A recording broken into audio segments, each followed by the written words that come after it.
Hi and welcome back to my channel, and in this video I'm going to be preparing you so you don't get caught out by post-project evaluation panic. So that's when you have got your grant funding, you have delivered your project, your grant funders ask you for an evaluation, and then you get into this massive stress and panic about how you're going to do that evaluation. So in this video I'm going to be preparing you by telling you what to expect, what they're going to ask for, how to plan for that, how to strategize. I'm going to give you some tools that you can use that will help you easily evaluate your project along the way. So when they ask you for that evaluation, you could just say, here you go, and it's all good, no stress. So in this video, I'm going to cover all of that. But before I do, please hit the subscribe button for everything to do with community interest companies, grant funding, being a community artist, a social enterprise, and all of that. If you want to know more from me about setting up CICs or about joining my membership CIC tribe, please go over to my website. I've got all the resources over there. I've also do some free masterclasses and stuff, so go check out when the next one is. So putting that aside, let's get into it. So evaluation hell, I've experienced it myself. I know how bad this can be, and in the early days I was completely unprepared for it.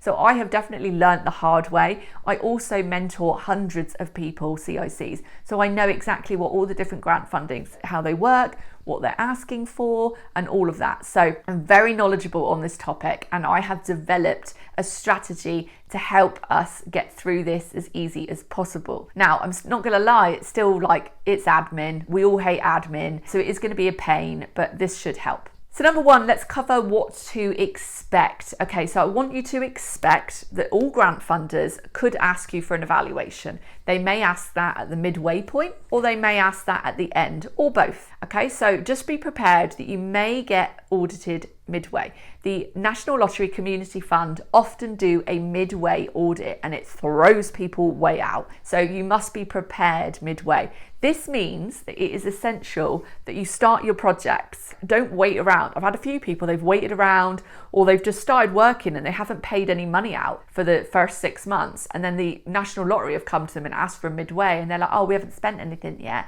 And then the National Lottery put a flag on them. They put a flag on them, which means they can't apply for any other grant funding, like other types of grant forms. They can't do anything. They're like frozen, and they're basically flagged as a risk until they can produce this. So you don't want to get into that. You need to make sure as soon as you get your project, you actually think, right, pull up my budget, what I asked for, let's get some of this paid out straight away. So if you need to get your materials, buy your materials in bulk straight away. Do that straight away. Then look at, okay, my insurance, let's get that, or whatever the other ones on there. Of course, there are going to be some items that are later, like your accountant fees or something. You can't do anything about that, that's later on. But get some of that stuff paid out. Don't ever pay yourself in bulk. Grant funders don't like it. So just pay your first little payment, pay it in installments, like around 3 is reasonable. So pay your first installment to yourself or your other staff. Be careful paying staff up front, because if they disappear with the money, you are then liable. So do not pay other people that you don't trust up front. Always pay them after they've done their work. Or you can pay a little bit up front, but the rest after. So get started, get paying, and get some money coming out of your CIC bank account. Make sure it always goes out of your CIC bank account. Do not ever pay anything that's for your project grant fund out of your own account or your LTD account, because that is a breach, right? So make sure all payments come out of your CIC account to the items they're supposed to. In the reference for your payments, give it the title that it had on your budget. So if it's like workshop materials, make sure you give it that title. It just helps the grant funders see it and find it and be able to check it off. So definitely be prepared for an audit at the beginning or at the end. And in being prepared, you need to be able to make sure you can produce bank statements that correlate with payments, invoices and receipts.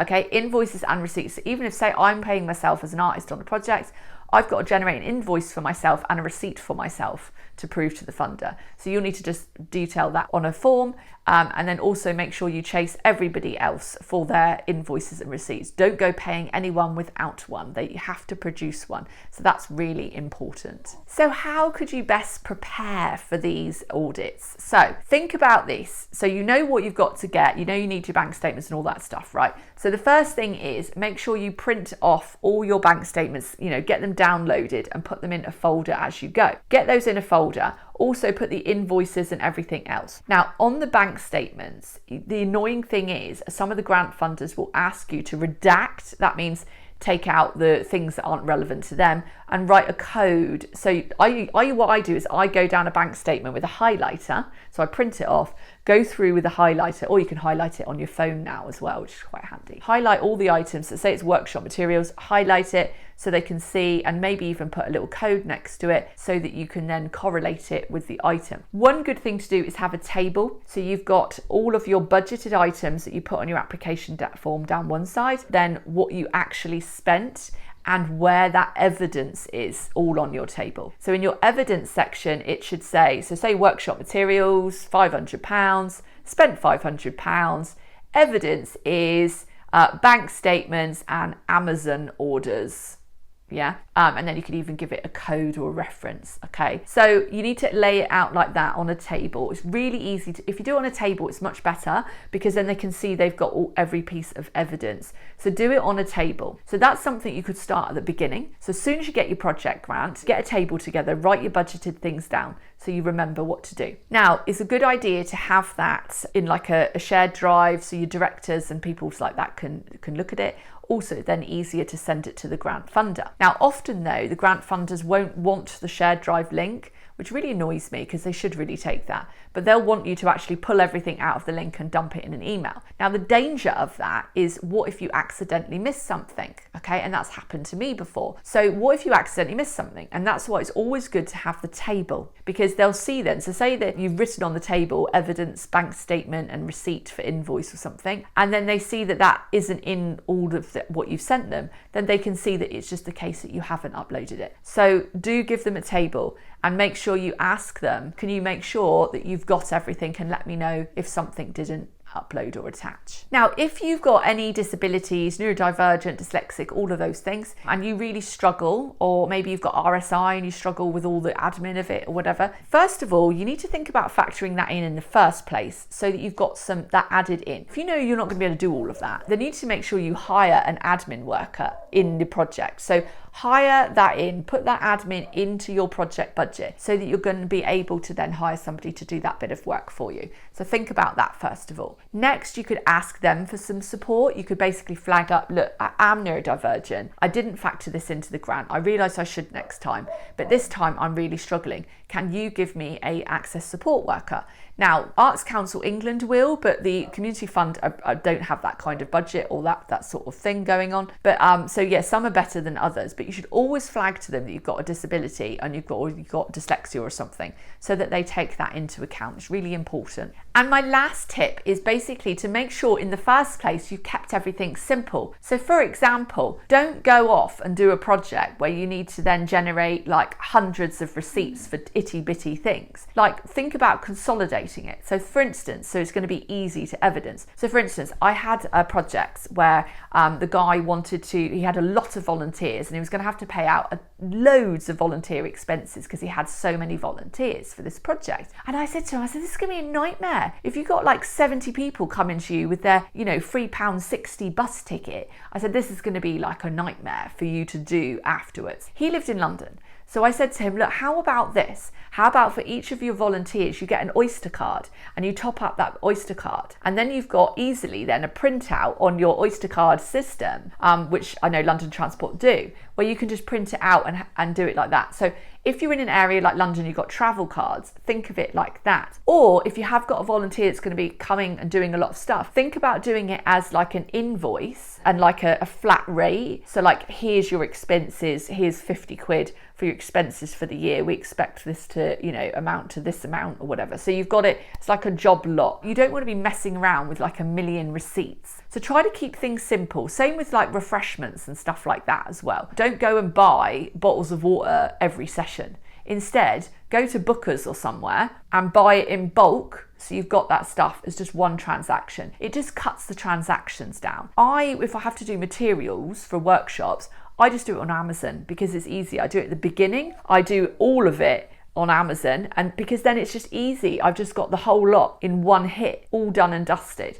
So, and I've stuck to the budget. Whereas if I just like bought a few bits here and a few bits there and different shops and everything else, again, it's just like an admin hell. So just try to think about keeping it simple. And then the other things you could do is actually just keep your projects simple as well. So just think about delivering things that aren't going to, involve like a million different purchases. Just keep everything simple. Hire yourself to do a lot of the work. So you've got your invoiced items, and then hire another couple of people. Don't hire like different people every week. It just causes more hassle. So try to keep it simple and concise in the beginning, and then it will be so much easier for you to deliver and to evaluate afterwards. So I hope that helped. Now I'm just going to cover the last topic, which is what if you mess it up, okay? So what if you have done something wrong, okay? What if you just did something wrong? I had a client and they bought something that they shouldn't, that wasn't budgeted, and then the grant funder breached them because they bought something they hadn't budgeted for, and they, instead of just asking them for that item back, they asked for the whole project grant back. So that is the worst case scenario. That was the community fund, which can be brutal. So you must stick to your budgets.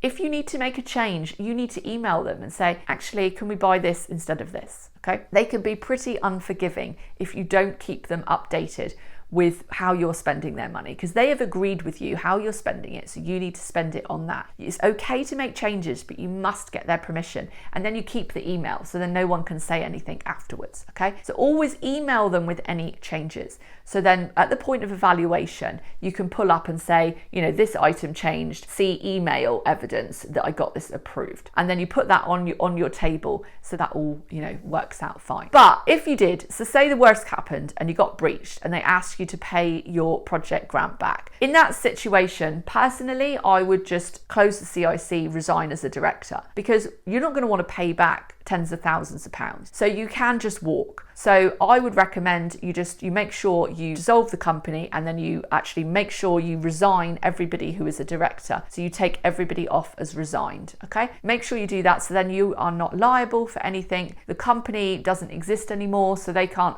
pay anything. There's nobody to go to the court should they take you to court for the money. So that's what you would do in an absolute worst case scenario. But I hope that we will all avoid that scenario, and making sure we stick to our budgets and we make sure we evidence everything. So I hope that helped. If it did, please hit the subscribe button.